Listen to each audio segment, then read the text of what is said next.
থাইল্যান্ডে আমাদের তৃতীয় দিনে আমরা একই দিনে ফিফি আইল্যান্ড এবং 4 আইল্যান্ড ট্যুর করেছিলাম। ফরচুনেটলি এই ট্রিপে দেখা মিলেছিল বেশ কিছু বেবি শার্কের। আজকের গল্পে রইল তারই বিস্তারিত তথ্য। Good morning travel freaks. আজকে আমার ট্রিপের 4th ডে, এখন বাজে সকাল 5:30। আজকে রয়েছে আমাদের early bird Phi Phi day trip. In general লোকে যেটা করে সেটা হলো ফুকেট থেকে ফিফি আইল্যান্ডের ডে ট্রিপ, কিন্তু আর্লি বার্ড ফিফি ডে ট্রিপটা ক্রাবি থেকে করাই বেটার। এই আর্লি বার্ড ফিফি ডে ট্রিপের লিঙ্কটা আমি ডেসক্রিপশন বক্সে দিয়ে দেব। এটাও আমরা ক্লু ক্যাপের থ্রুই বুক করেছিলাম। আর বুকিং প্রসিডিওর ফুকেট সিটি ট্যুরের মতোই, আপনারা প্রিভিয়াস ব্লগ থেকে পুরো প্রসিডিওরটা দেখে নিতে পারেন। এখন আমরা হোটেল লবিতে গিয়ে বসবো। 6:15 নাগাদ এজেন্সি থেকে আমাদেরকে পিক করতে আসবে। আমাদের ভ্যান চলে এসেছে একদম অন টাইম 6:15। আমরা 6:25 নাগাদ নোপাড়ার খারাপিয়ারে এসে পৌঁছেছি। এখান থেকে আমাদেরকে স্পিড বোটে ট্রান্সফার করা হবে।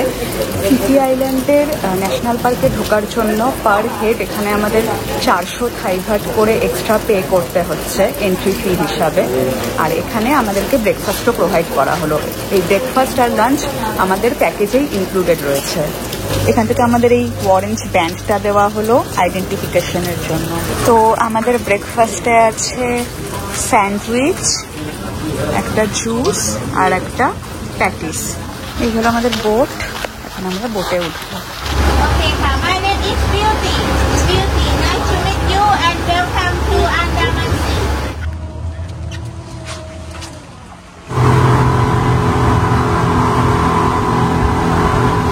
এখানে আমাদের স্পিড বোট পার্ক করা হয়েছে। দেন ওখান দিয়ে সোজা গিয়ে আমরা এখন যাচ্ছি মায়া বে। প্রায় 45 মিনিটসের বোট রাইড করে আমরা পৌঁছে গেছি মায়া বে। এখানে আমাদেরকে 40 মিনিটের মতো টাইম দেওয়া হয়েছে। এই আইল্যান্ডটা ফেমাস হয়েছে লিওনার্দো ডি ক্যাপ্রিওর দ্য বিচ মুভির পর। এই জায়গাটা অগাস্ট সেপ্টেম্বর মাসে হেভি রেইনফলের জন্য পুরো বন্ধ থাকে। এখানে রেস্টরুম আছে। পুরো মায়া বে এরিয়াটা ঘুরে আমাদেরকে এই রেস্টরুমের কাছেই ব্যাক করতে হবে। এখানে কিছু রুলস এন্ড রেগুলেশনস লেখা রয়েছে। আমাদেরকে এখানে শুজ ওপেন করে বিচে নামতে হবে। সবুজ পাহাড়ের কোলে নীল সাদা জলের মধ্যে এই উপসাগর যেন এক হিডেন জেম। একসময় এটা পর্যটকদের জন্য বন্ধ ছিল, এখন আবার খুলেছে। তবে দৈনিক সীমিত সংখ্যক পর্যটকই আসতে পারে, তাই আরো শান্ত, আরো অনন্য।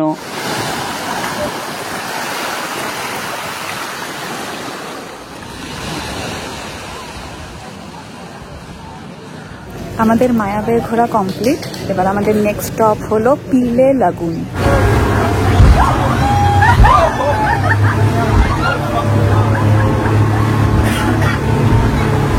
চুনাপাথরের পাহাড়ে ঘেরা স্ফটিকের ন্যায় এই জলরাশি স্নরকেলারদের স্বর্গরাজ্য।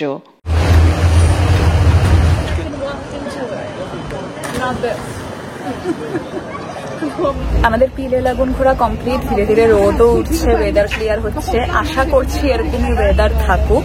আমাদের নেক্সট স্টপেজ হলো ভাইকিং কেভ। সমুদ্রের যাযাবর মানুষেরা একসময় এই গুহায় থাকতেন। বর্তমানে এখানে সুইফটলেট নামে এক পাখি বাস করে, যারা তার লালা দিয়ে বাসা তৈরি করে। এটি থাইল্যান্ড এবং চীনের জনপ্রিয় এবং ব্যয়বহুল একটি খাবার। এখন আমরা আছি কো ফিফি লেকে। এখানে আমাদের 40 মিনিটস টাইম দেওয়া হয়েছে স্নরকেলিং এর জন্য।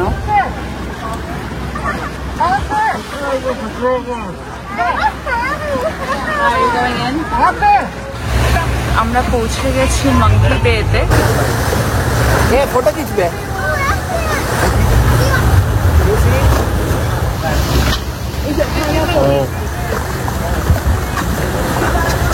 11:20 বাজে। এবার আমরা চলে এসেছি লাঞ্চ পয়েন্টে।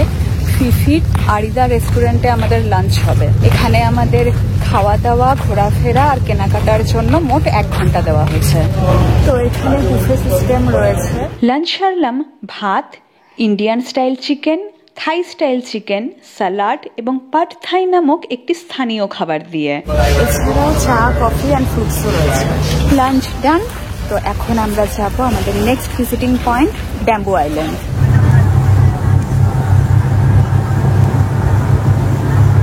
আমাদের বোটে টাইম লাগলো প্রায় 20 মিনিট। এখানে আমাদেরকে 1 ঘন্টা টাইম দেওয়া হয়েছে থাকার জন্য। এখানে দুটো এরিয়া আছে। যেটা ওভার ক্রাউডেড সেই জায়গাটায় হলো সবাই স্নরকেলিং করছে, এখানে সবাই স্নরকেলিং করছে। আর একটু এগিয়ে গিয়ে রয়েছে লেস ক্রাউডেড এরিয়া, সেখানে আপনি এমনি বসে টাইম কাটাতে পারবেন। এই আইল্যান্ডটি কোপাই নামেও পরিচিত। কো কথার অর্থ হলো আইল্যান্ড। এটি এর শ্বেতবালি এবং স্ফটিক স্বচ্ছ জলের জন্য বিখ্যাত। যদিও এখানে কোনো বাঁশ গাছ দেখতে পাইনি, তবে অনেক ম্যানগ্রোভ গাছ ছিল।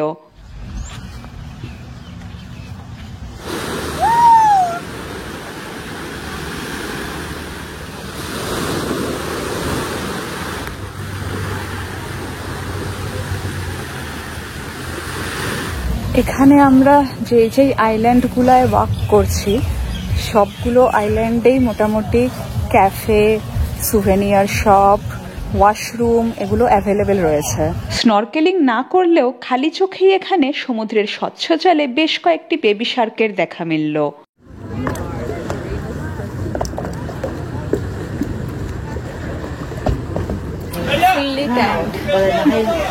এরপর দেখে নিলাম চিকেন আইল্যান্ড, যার শেপ একেবারে মুরগির মাথার মতো। আমরা পৌঁছে গেছি থালে উইকে। এই জায়গাটার স্পেশালিটি হলো যখন ভাটা হয় তখন এখানকার যে চড়াটা সেটা পুরো সমুদ্রটাকে দুভাগে ভাগ করে দেয়। এই সামনে একটা আইল্যান্ড রয়েছে আর পেছনে একটা, দুটো মুখোমুখি আইল্যান্ড, তার মাঝে রয়েছে এই চড়াটা। এখানে ভাটার সময় জল এতটাই কম থাকে যে মানুষ দুটো আইল্যান্ড হেঁটেই পারাপার করতে পারে। এখন আমরা যাব কোকোডা আইল্যান্ড।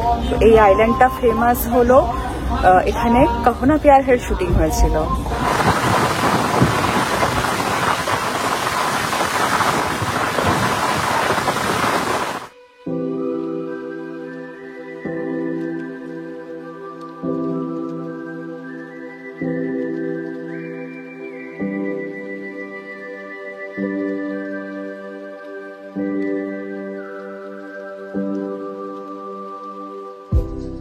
তো আমাদের আজকের ডে ট্রিপ এখানেই শেষ হলো। এখন আমাদেরকে বোটে করে আবার নোপারাট থারাপিয়ারে ব্যাক করানো হবে, দেন ওখান থেকে গাড়ি করে আমাদেরকে হোটেলে ড্রপ করা হবে।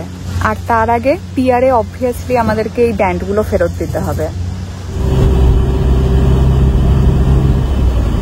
তো এখন বাজে সন্ধ্যে 7:30।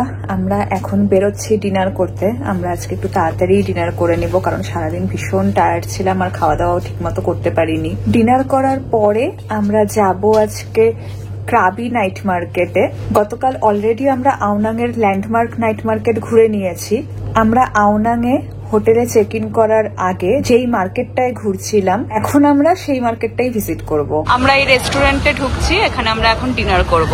আমরা অর্ডার করলাম একটা জিরা রাইস আর একটা কড়াই পনির। জিরা রাইস এন্ড পনির।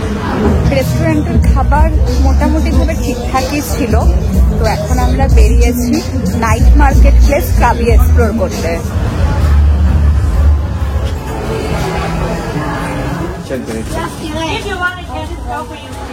এই ডাক স্টোরের কালেকশনও বেশ ভালো।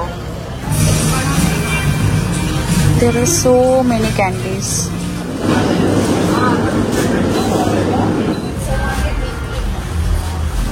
আমরা এই দুটো ক্যান্ডি প্যাকেট কিনলাম 100 ভাট দিয়ে। আওনাং এর ল্যান্ডমার্ক নাইট মার্কেটের তুলনায় এই মার্কেটে আমরা মোটামুটি চিপ পেলাম জিনিসপত্র। তো কিছু গিফটস কিনেছি, সেটা আমি রুমে গিয়ে দেখাবো। ল্যান্ডমার্ক নাইট মার্কেটেও আমরা সানসি শপ পেয়েছিলাম, এখানেও একটা রয়েছে।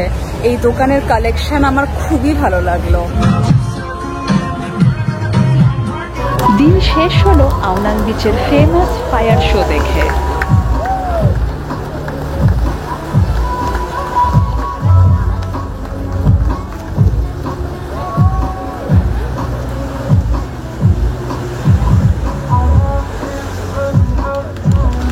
তো রাত 10:30 বাজে। আমরা ডিনার এন্ড শপিং করে রুমে ব্যাক করলাম। কিনলাম হলো এখানকার ফেমাস হাতি প্রিন্ট শার্ট, এগুলো আমরা 200 টাকা করে পেয়েছি, 200 থাই ভাট। প্যান্ট কিনেছি হাতি প্রিন্ট প্যান্ট, এগুলো আমরা পেয়েছি 150 থাই ভাট করে। শার্ট কিনেছি প্রায় 6টা, প্যান্টও কিনেছি 6টা। ক্যান্ডিগুলো তো আগেই দেখালাম, এগুলো 2 প্যাকেট 100 থাই ভাট। আর একটা কিনেছি মোশন সিকনেস প্যাচ, এটা হলো 60 ভাট। তো আগামীকাল রয়েছে আমাদের জেমস বন্ড আইল্যান্ড ট্যুর, যেটা কিনা হবে লং টেল বোটে। আজকের মতো ভিডিও এখানেই এন্ড করছি।